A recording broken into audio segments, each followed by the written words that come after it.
Ukraine का दावा है रूस के रक्षा मंत्री को पड़ा दिल का दौरा। वो कह रहे रशियन मिनिस्ट्री ऑफ डिफेंस को भाई दिल का दौरा पड़ गया। पुतिन ने परमाणु पनडुब्बियों को यानी सबमरीन्स को नॉर्थ अटलांटिक में भेज दिया है, नॉर्थ अटलांटिक ओशन में। यूक्रेनी सैनिकों ने बोडोंस्क में रूसी जहाजों को तबाह किया। पेंटागन ने कहा है रूस जॉर्जिया से यूक्रेन में सेना भेज रहा है।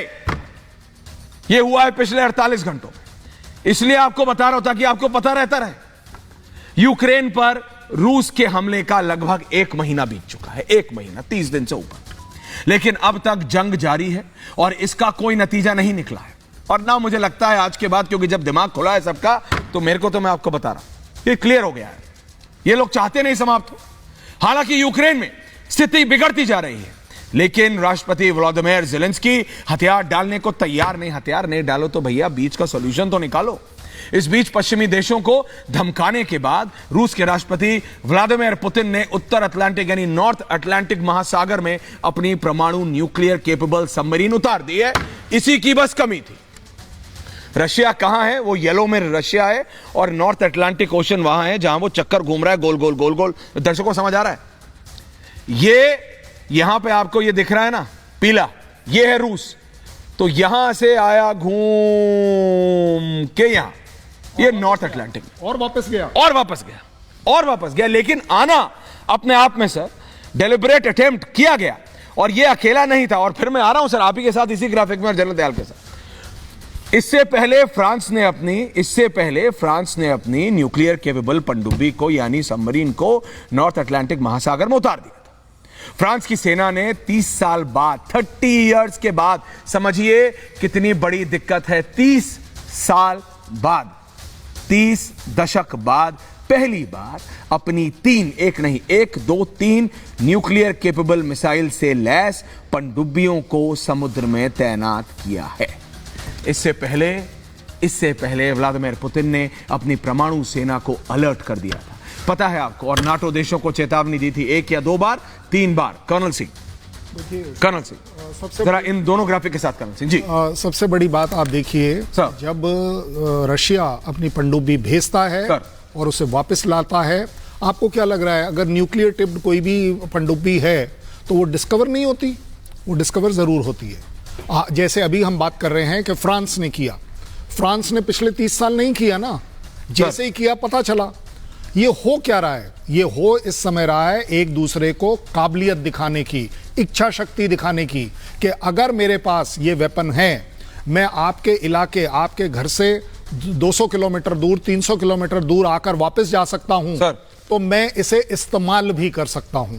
ये एक दूसरे को आप डायरेक्ट मैसेजिंग कर रहे हैं इस समय, क्योंकि आप एक्चुअली परमाणु रिलेटेड वॉर नहीं चाहते। ये मैं भी समझता हूं, बड़ी जिम्मेदारी से समझता हूं, लेकिन इस बात को ग्रांटेड नहीं लिया जा सकता। मैं मानता हूं कि परमाणु हथियार बने थे डेटरेंस के लिए, लेकिन डेटरेंस का मतलब क्या है? डेटरेंस का मतलब है कि ये देखिए, ये मैंने सामने निकाल रखा है। सर चाहता कोई नहीं और शांति भी नहीं, कोई नहीं। आपने कहा सर कोई यूज ना करे, मैं सिर्फ बता रहा हूं सर रशिया की जो न्यूक्लियर केपेबल सबमरीन्स हैं उनके बारे में।